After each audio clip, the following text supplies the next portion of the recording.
Salut à tous et bienvenue sur ma chaîne éducative.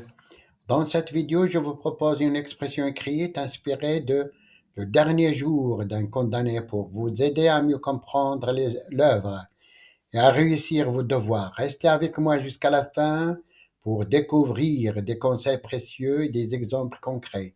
Niveau baccalauréat, examen de français, production écrite. Je répète, la production écrite du chapitre 20 et chapitre 21 du roman Le dernier jour d'un condamné. Le sujet. Je lis le sujet. La privation de liberté est-elle la plus grande des souffrances pour un être humain? Je répète, la privation de liberté est-elle la plus grande des souffrances pour un être humain? Vous développez votre point de vue sur cette question dans un texte argumentatif d'une vingtaine de lignes, en vous appuyant sur des arguments cohérents et des exemples précis.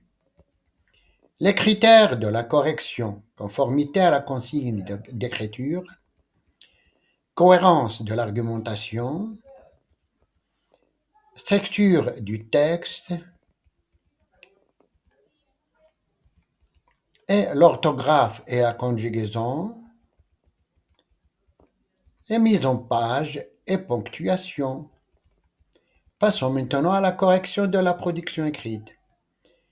Il est généralement admis que la privation de liberté constitue une souffrance considérable pour un être humain. Être confiné et ne plus pouvoir aller et venir à sa guise est perçu comme une atteinte fondamentale à notre existence. Cependant, peut-on affirmer que cette privation présente la plus grande des souffrances qu'un individu puisse endurer? Cette question mérite une analyse approfondie, appuyée par des exemples concrets et des réflexions cohérentes.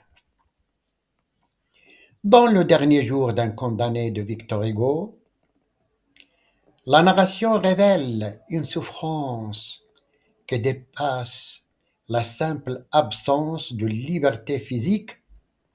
Le condamné, le condamné bien qu'enfermé et surtout accablé par l'angoisse de la mort imminente et la perte de son avenir, la torture morale de l'attente de l'exécution et la conscience de sa vie qui s'écoule inexorablement vers une fin tragique, engendre une douleur psychologique intense.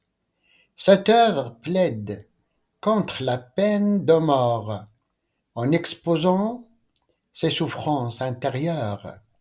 Ainsi, la perspective de la mort et la perte de tout espoir pourraient être considérées comme des maux supérieurs à la seule restriction des mouvements. Par ailleurs, le personnage d'Antigone dans la pièce éponyme de Johann Will offre un autre éclairage.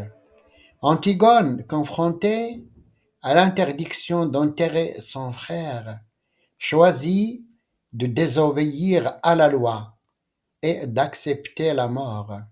Son attachement à ses convictions morales et à sa propre conception de la justice pousse à préférer la mort à une vie privée de sens et de liberté de conscience. Sa souffrance ne réside pas tant dans l'idée de mourir que dans l'impossibilité d'agir conformément à ses valeurs. Cela suggère que la perte de l'autonomie et de la capacité à vivre selon ses principes peut être une source de douleur profonde, parfois jugée plus insupportable, parfois jugée plus insupportable que la perte de la liberté physique. Cependant, il ne faut pas minimiser l'impact dévastateur de la privation de liberté.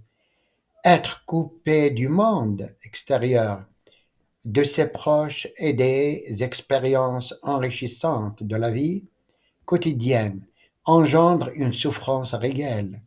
L'isolement, l'ennui et le sentiment d'impuissance peuvent avoir des conséquences psychologiques et émotionnelles graves. En conclusion, bien que la privation de liberté soit indéniablement une source de souffrance majeure, il apparaît que d'autres formes de douleur, telles que l'angoisse face à la mort, la perte de la liberté de conscience ou de l'impossibilité de vivre selon ses valeurs fondamentales, peuvent être ressenties comme encore plus profondes et existentielles. La plus grande des souffrances reste une notion subjective, intimement liée aux valeurs et à la psyché de chaque individu.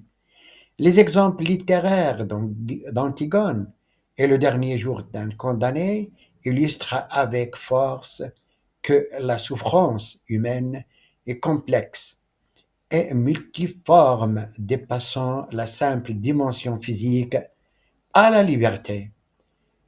C'est fini. J'espère que vous avez désormais une meilleure compréhension de cette œuvre et des outils pour réussir vos devoirs et examens.